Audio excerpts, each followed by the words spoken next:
এই কই তুমি, শিগগিরই গাড়ি বের করো, এখনই বাপের বাড়ি যেতে হবে। এই অসময় বাপের বাড়ি যাবা কি হয়েছে? কারো কিছু হয়েছে টইছে নাকি? সকাল থেকে মায়ের বুকে চিনচিন করে ব্যথা করতেছে, ডাক্তারের কাছে নিতে হবে। আরে এর জন্য এত ভয় পাওয়ার কিছু নাই, ও তো শুধু জমরাজ মিস কল দিছে।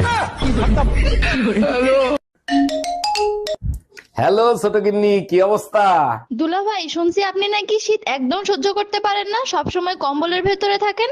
একদম ঠিক শুনেছো ছোট গিন্নি, তবে তোমাকে দেখলে শীত একটু কম লাগে। শীতের ছুটিতে আপার সাথে আপনিও তো আসতে পারেন শরীর গরম করতে। ছোট গিন্নি, ফোন লাউডে দেয়া, তোমার আপা সব শুনতিছে। আজকে অনেক শীত পড়ছে, আমি বাসায় চলে গেলাম, তুমি যাবা না থাকবা? বেবি, শীত বেশি লাগলে আমারে জড়ায় ধরো, দেখবা শরীর গরম হয়ে যাবে। শীতে একদিনও গোসল করছস? তোর গাও দিয়ে মরা কুত্তার গন্ধ আসে। গোসল করলে তো শরীর পরিষ্কার হয়, মন পরিষ্কার হয় না। আমার মন তো পরিষ্কার।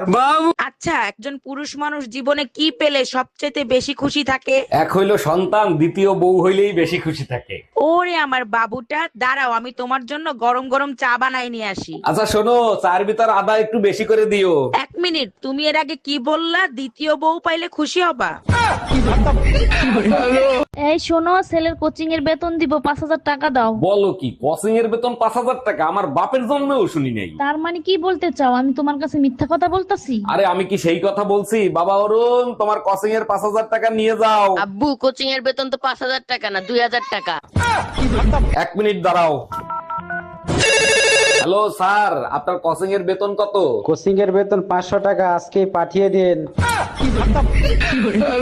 হ্যালো বেবি, শেষ পর্যন্ত শীতের ছুটি পাইছি, আমি আসতেছি দেশে। কোনো দরকার নেই দেশে আসা, তুমি ছুটি আজকেই ক্যান্সেল করে দিবা। তুমিই তো পাগল করে ফেলাইলা যে শীতের ছুটি নিয়ে দেশে আসো, এখন তোমার কি হয়েছে? পুরা শীত কষ্ট করলাম একা একা, এখন আইসা কি বাল ফেলাবা?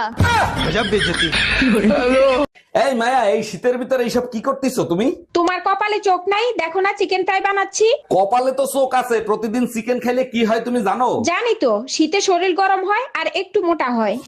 আর কত মোটা হবি? খাইতে খাইতে তো হাতির মতো হয়ে গেছোস। এক্সকিউজ মি ম্যাম, হাইকোর্ট যে রায় দিছে বউর পারমিশন ছাড়া পুরুষ মানুষ বিয়ে করতে পারবে, এ ব্যাপারে আপনার কি মন্তব্য? দেখেন, এই রায়ের প্রভাবে পুরুষ জাতির সর্বনাশ হবে, আপনি লিখে রাখেন। আরে ম্যাডাম, এতে সর্বনাশের কি হলো? পুরুষ তো চাইলে এখন যে কোনো স্থানে বিয়ে করতে পারবে। দেখেন, মেয়ে জাত তো চিনেন না, যে নিজে বাজাতে পারবে না সে অন্য কাউকেও বাজাতে দিবে না। না থাকবে বাঁশ, না বাজবে বাঁশুরি। মায়া, একটা জিনিস খেয়াল করছো? শীতের সিজনে কেউ গঙ্গা স্নানে যায় না, গরমের সিজনে যায়। ঠান্ডা পানিতে বেশিক্ষণ পাপ ধুইতে পারবে না তো, তার জন্য গরমের সিজনে যায়। আমি সিদ্ধান্ত নিয়েছি শীতের সিজনে গঙ্গা স্নানে গিয়ে পাপ ধুয়ে আসবো। কষ্ট করে তোমারে আর গঙ্গা স্নানে যাইতে হবে না, কি পাপ করছো সেইটা বলো, আমি ধুয়ে দিচ্ছি।